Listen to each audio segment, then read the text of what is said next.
mag die hart in my weer heel word, soos die balsem oor die breek, oor die breek.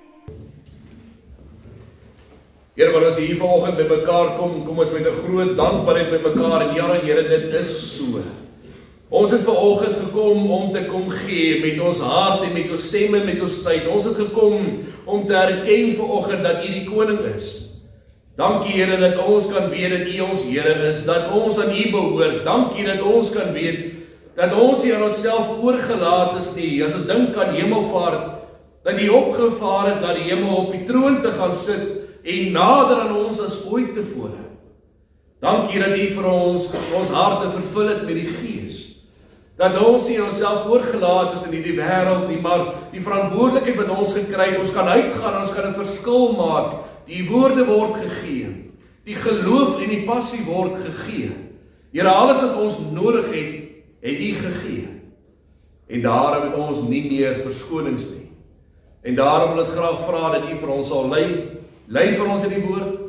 Lei vir ons vanoggend ook waar ons luister na U woord. Dat die woorde in ons harte kan ingaan, Here, dat ons kan uitgaan, en daar waar ons is, by ons werk, by ons huis, in die winkel, die dorp, dat ons U sal uitlewe, U liefde, U genade, en wie U is, dat wanneer die mense na ons kan kyk, dat hulle vir U kan raak sien. Dankie Here, dat ons vanoggend hierdie kan bid, in die almagtige en heilige en kragtige naam. Amen.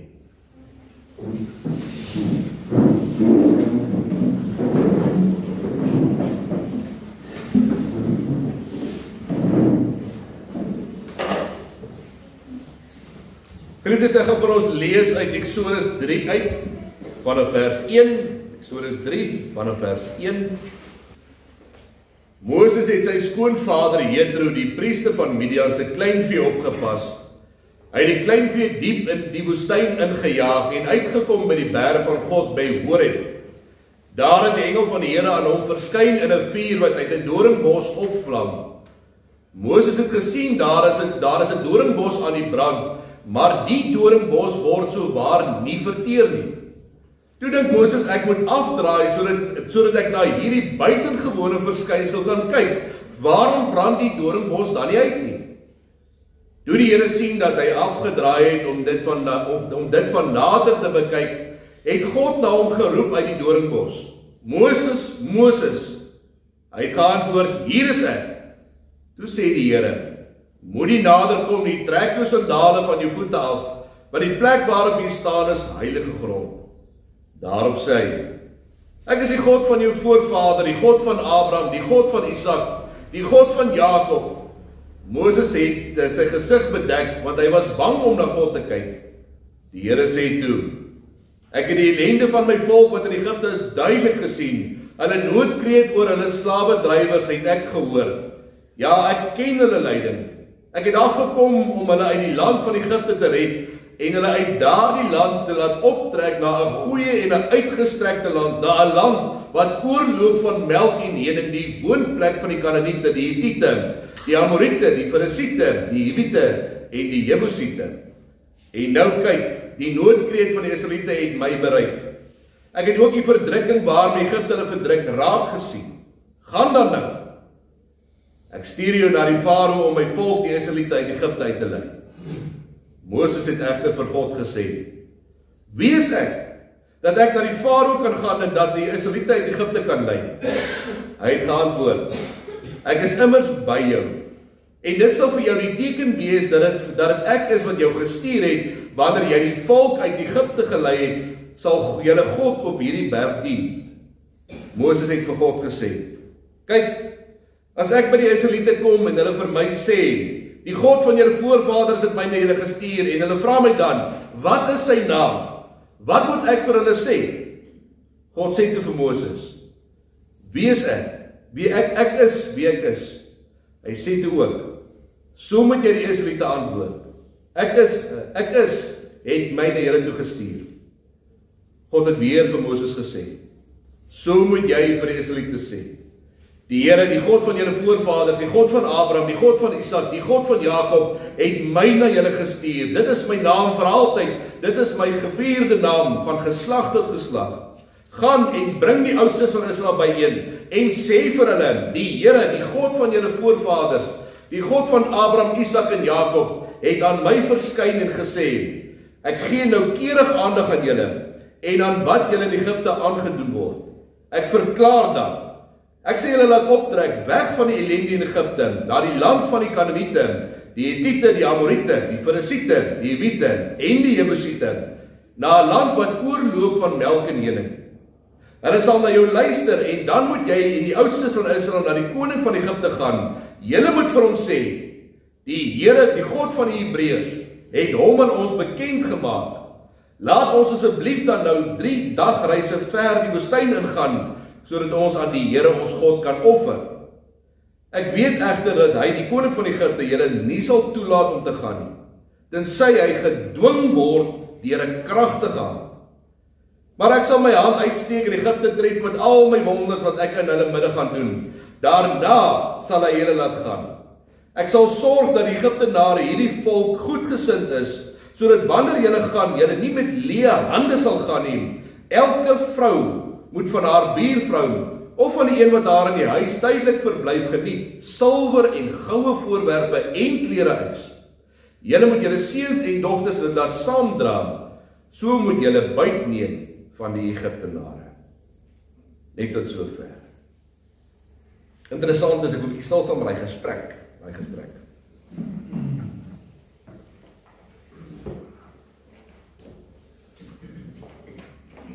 Liewe Fynbos familie, ek het al gewonder, hoe ons oudste kinders oorleef het. Kyk, kom ons wees baie eerlik vanoggend. Die eerste een wat gebore word, is halve leerskool, is dit nie? By die tweede ene het jy daarom nou al 'n paar goedjies opgetel wat werk en wat nie werk nie. En so by die tweede ene gaan dit daarom nou al even makliker. By die derde ene, ag nee, dan gaan dit sommer al baie makliker. Dan jy al geleer om by elke tweede huil te reageer, nie elke huil. Maar jou eerste ene, arme Henk. Ek onthou toe ons van die hospitaal afkom net nadat hy gebore is, daai eerste paar aande, is slaap daarmee heen. 3 uur in die oggend, 1 oggend, toe is ons al twee wakker. En toe kyk ek en Alicia met so smoe skreefies oog mekaar. Ons sê nie baie nie, maar telepatie, ons is op dieselfde golflengte, of niks te sê nie, daar is 'n hele gesprek aan die gang. Wat het ons aangevang? Kyk, dis nie die prentjies wat hulle vir jou wys nie. Hulle wys ons altyd 'n mamma wat lag en gebly is en gelukkig is en die baba slaap die hele tyd. Kyk, hierdie een se longetjies het niks mekeer nie. Slaap is min. Dan bel ons maar vir ouma. Ouma, hoekom hy lê die hele tyd en sê ouma vir ons wel, dit kan seker net 2 goedjies wees. Hy kan honger wees of is winde. Daar leer ek nou iets. So elke keer as Henk huil, dan sê ek vir Lisa, vat hom, ek dink hy is honger. Ek sê hy's honger. Jy moet vir hom melk gee. Hy's alweer honger. Maar ek het net vir hom melk gegee.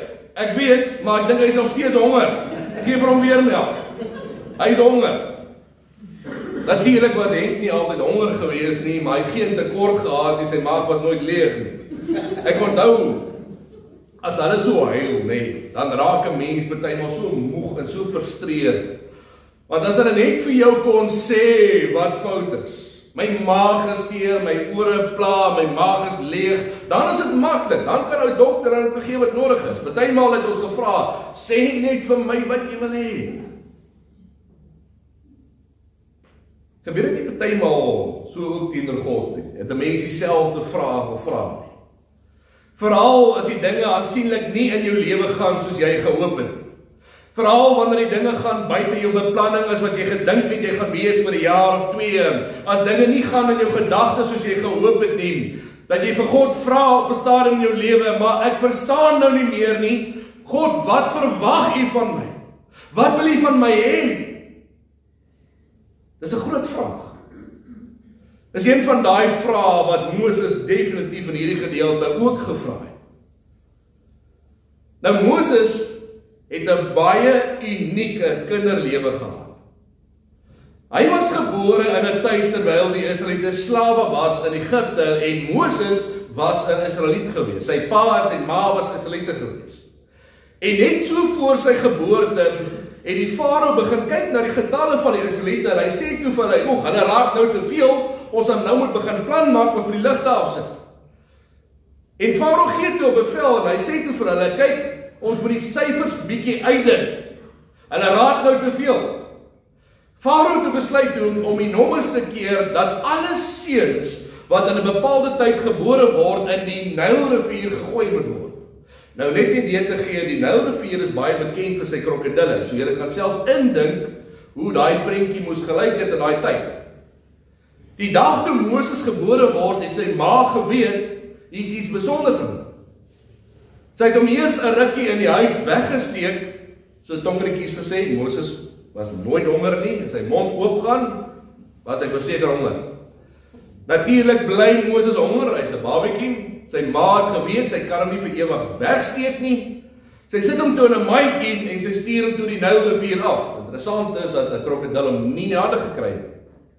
Op 'n ongelooflike wyse, toe kom hierdie mandjie verby die farao se dogter gedryf. Dadelik vang sy die mandjie met Moses daarin en Moses word gered. In 'n kwessie van 'n uur of 2 ure verander Moses van 'n slaaf na 'n lewe saam met 'n koning. Hier word Moses groot in 'n paleis en hy het die beste van die beste gehad. Hy is nou 'n half Israeliet, half Egiptenaar. En soos julle reeds weet, as jy in die paleis is, die beste van die beste is tot jou beskikking. Dis nou private tutors en wolplakkies en 'n Range Rover met bulletproof vensters as jy dorp toe gaan. Later het hy by UNE gaan studeer, dis die Universiteit van Egipte. Die feit dat Moses die beste van die beste gehad het, geld en aansien en so baie kennis en mag in 'n mate. Baie mense het begin dink later dat Moses staan 'n kans, hy kan dalk die volgende farao word. Vir 40 jaar het Moses in die paleis gebly. Toe Moses omtrent 40 jaar oud was, eendag terwyl hy so buite rondloop in die paleis se tuin, toe sien hy 'n Egiptenaar wat op 'n slaaf afgaan en hy gee vir hom pak. Daai Egiptenaar het op baie Israeliet afgegaan. En die volgende oomblik, voor Moses nog lekker kan dink, toe tackle hy daai Egiptenaar. Maar lang storie kort te maak, daai Egiptenaar is daar begrawe. Ongelukkig het 'n paar mense dit gesien wat gebeur het. En die mense het begin praat onder mekaar en die storie het versprei later te hoor die farao ook wat Moses gedoen het. Die farao staan in die Bybel was so kwaad dat hy vir Moses wou doodmaak. Moses het nie 'n keuse gehad nie, hy moes vlug. So hy's in die woestyn in, want die farao, die kans dat hy daar gaan wegraak is baie goed. In die woestyn het Moses begin, saam met sy skoonpa, 'n skaapboerdery in die gang kry. Julle gaan agterkom, hy was 40 jaar in die woestyn. So Moses het eintlik so ver 'n vol lewe gehad. Eers 'n slaaf in 'n mandjie, toe 'n biljoenêr en nou 'n arme skaapboer. Op hierdie stadium in Moses se lewe is hy omtrent 80 jaar oud, maar die storie is nie klaar nie. Dit stop nie hier nie. As dit sou gestop het op hierdie moment, sou Moses nooit in die Bybel gewees het nie, maar op Egiptiese plaas gewees het. So terwyl Moses 80 jaar oud was en eendag in die woestyn loop, toe vang sy oog op 'n stadium 'n bos wat aan die brand is. Eksodus 3 vers 2. Daar het die engel van die Here aan hom verskyn in 'n vuur wat uit 'n doringblos opvlam. Moses het gesien daar is 'n doringbos aan die brand, maar die doringbos word so waar nie verteer nie. Moses sien eendag die bos wat brand. En hy stop en kyk, maar die bos brand nie klaar nie. Hy wag, maar die bos brand nie klaar nie. Dit raak eienaardig, maar die bos brand nie klaar nie. Het vat 'n hele rukkie dat Moses later besef te sê, maar hoorie, dit wat nou gebeur is nie normaal nie. Hy gee toe so 'n paar tree nader om te gaan kyk, maar hoekom brand hierdie bos nie uit nie?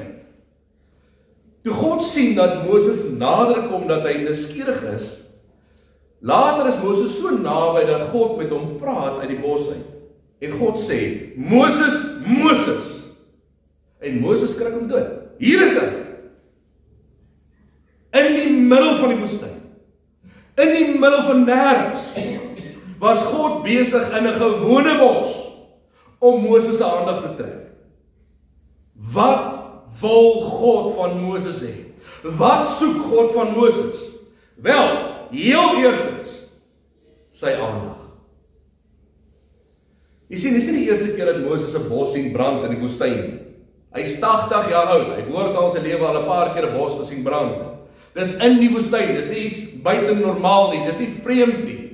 Met die son, daai kwaai hitte, met weerlig, dan sien jy baie vinnig 'n droë bos 'n vlam vat, net so rukkie as dit niks van die bos hoor nie.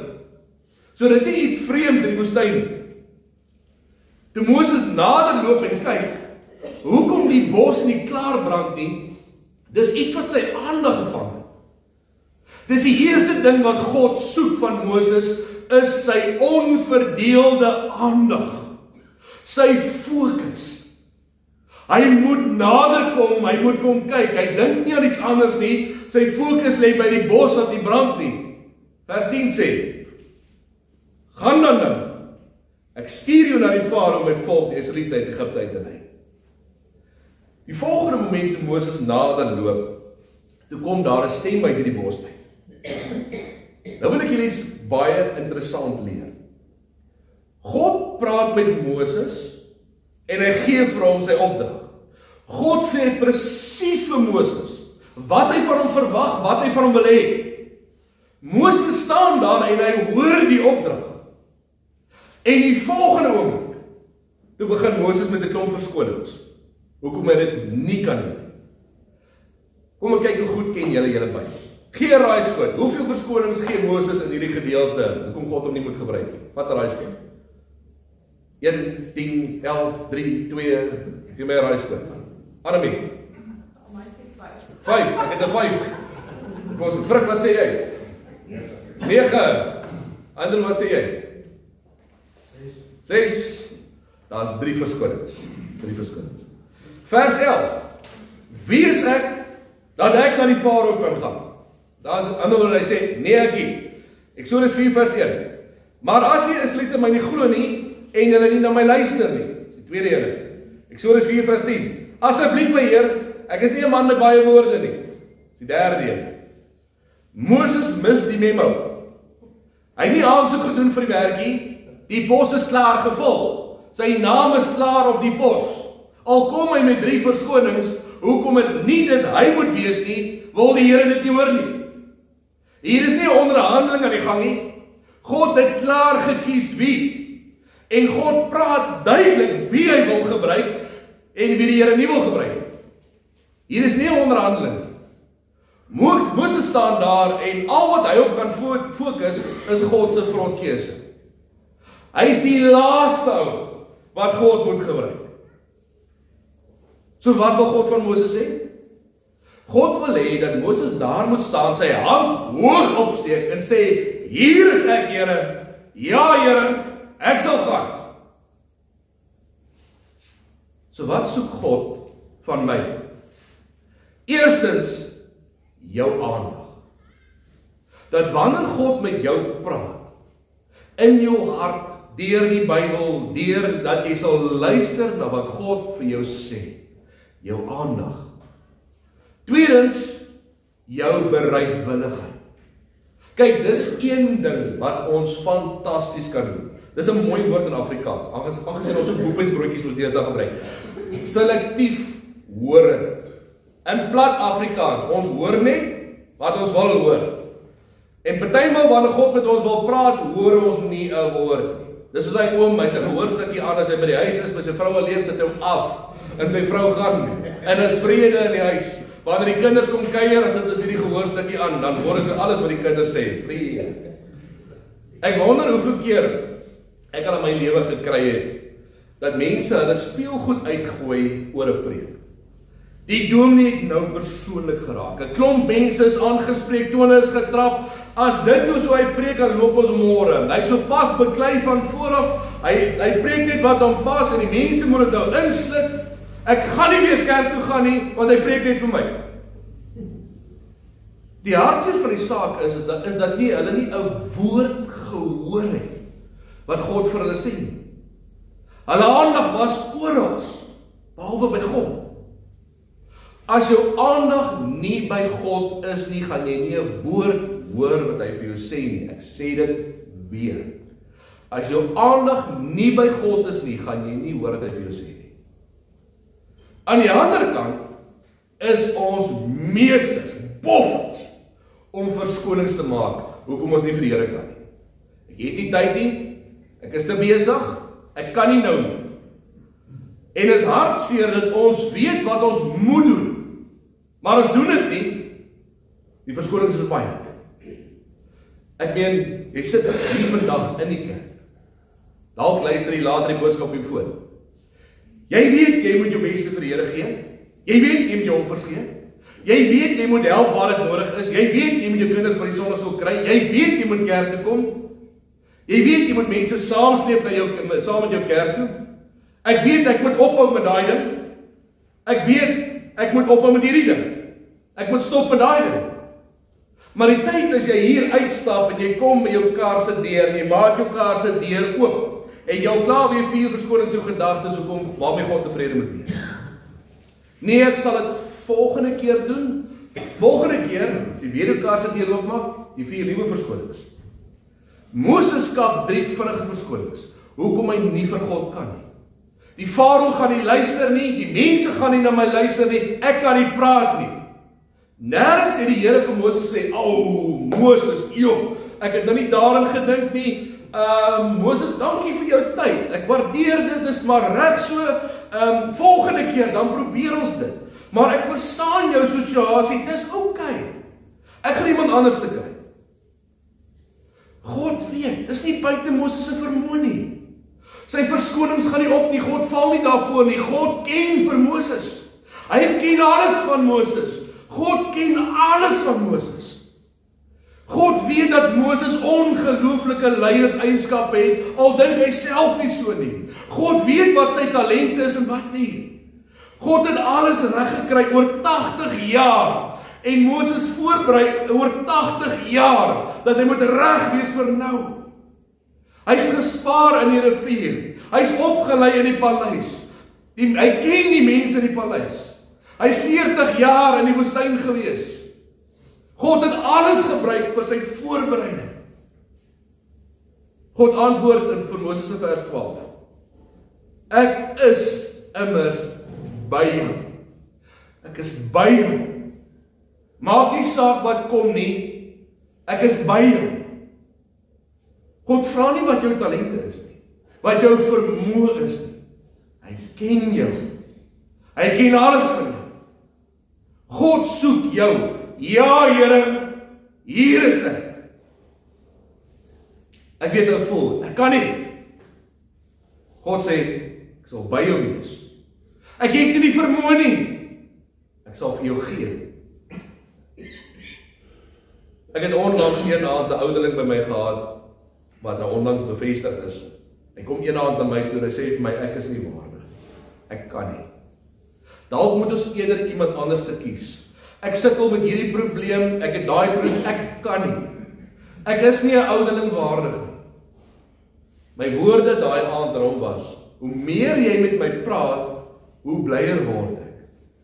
Hoe meer onwaardig jy voel, hoe meer sit ek hier en ek merk die boksies af en jy die perfekte kandidaat vir die werk is.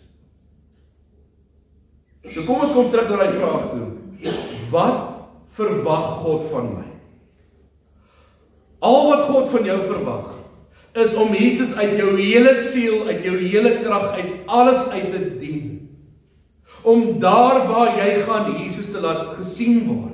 Of dit nou by die tandarts is, of langs die rugbyveld is, of dit 'n juffrou voor in 'n klas is, of 'n huisvrou is. Jesus, jy het al my aandag. Hier is ek.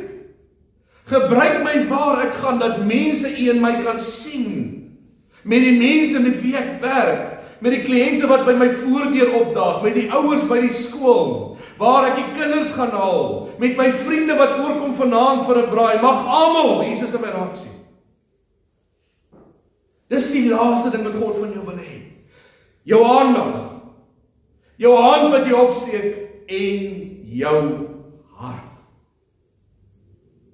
So dis nie nodig om die Israeliete uit Egipte uit te lei nie, en die Farao te gaan oortuig nie, dit was Moses se werk gewees.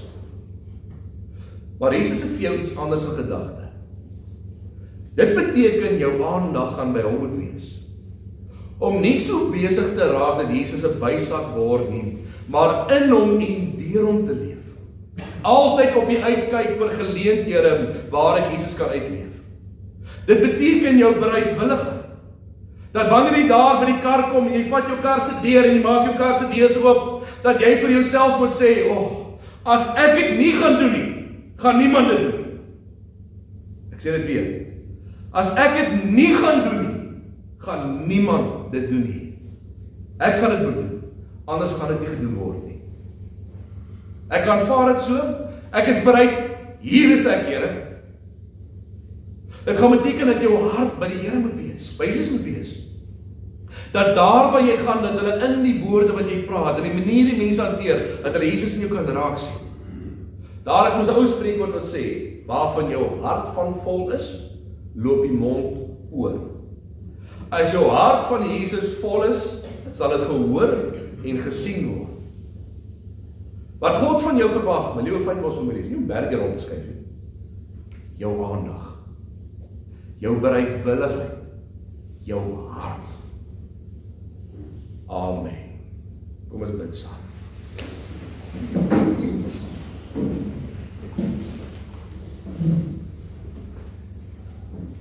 Here, wanneer ons vanoggend hier by mekaar kom, Here, U weet hoeveel maal ons in ons lewe al by 'n punt gekom het waar ons so frustreerd raak, waar ons wil uitvra dat dinge nie gaan in die lewe soos ons beplan het en gedink het nie. Here, wat wil U van ons hê?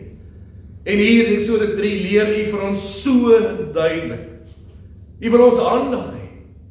Here, ons kan so besig raak in die lewe dat ons van U vergeet. Ons aandag is oor ons behalwe wat dit moet wees. Help ons daartoe, Here, dat ons aandag by U sal wees, dat wanneer U met ons praat deur die woord of in ons hart of deur die Gees, dat ons U woorde sal hoor. Selfs vanoggend wanneer U met ons praat uit U woorde, Here, mag ons U woorde hoor. Here, help ons daartoe dat ons bereidwillig sal wees.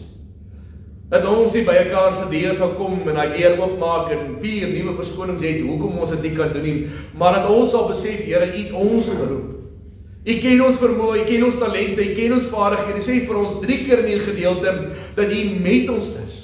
En daarom, Here, help vir ons daartoe dat ons, wanneer ons hy kar se deur oopmaak, dat ons sal sê, Here, hier is ek. Stuur my. Gebruik vir my. Ek weet U wil my gebruik. Here, so gebruik elkeen van ons. Dat ons sal weet en besef, as ons dit nie doen nie, gaan dit nie gebeur nie. Here, en daarom wil ons ook vra dat U ons harte sal oorweldig met U. Dat ons nie sal skaam wees nie. Leef vir ons die Nuwe Testament, wanneer ons vir U skaam, gaan U vir ons skaam, en Here, dat ons sal uitgaan onbeskaam. Dat ons sal uitgaan in hierdie wêreld, ongeag waar ons is, en U gaan uitleef uit ons hart uit. Dat die mense in ons woorde en ons lewe kan sien iets van wie U is, U liefde, U genade, U opoffering, dat die mense ook kan sê, maar ons wil hê wat Julle het. Ons hart is vol van U. Here, oorweldig ons lewens. Gebruik vir ons.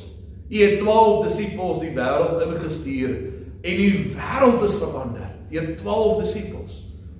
Hier is ons vandag, baie meer as 12. Rus vir ons elkeen toe. Gebruik vir ons, Here, dat ons sal uitgaan en 'n verskil sal maak in hierdie wêreld, met U in ons harte, met ons hande hoog met bereidwilligheid en met al ons hande gefestig op U. Dankie, Here, dat ons volgens hierdie kan bid, in die almagtige en heilige en kragtige naam. Amen. Ontvang nou die seën van die Here en gaan in sy vrede. Die genade van die Here Jesus Christus en die liefde van God en die gemeenskap van die Heilige Gees sal met elkeen wees. Amen.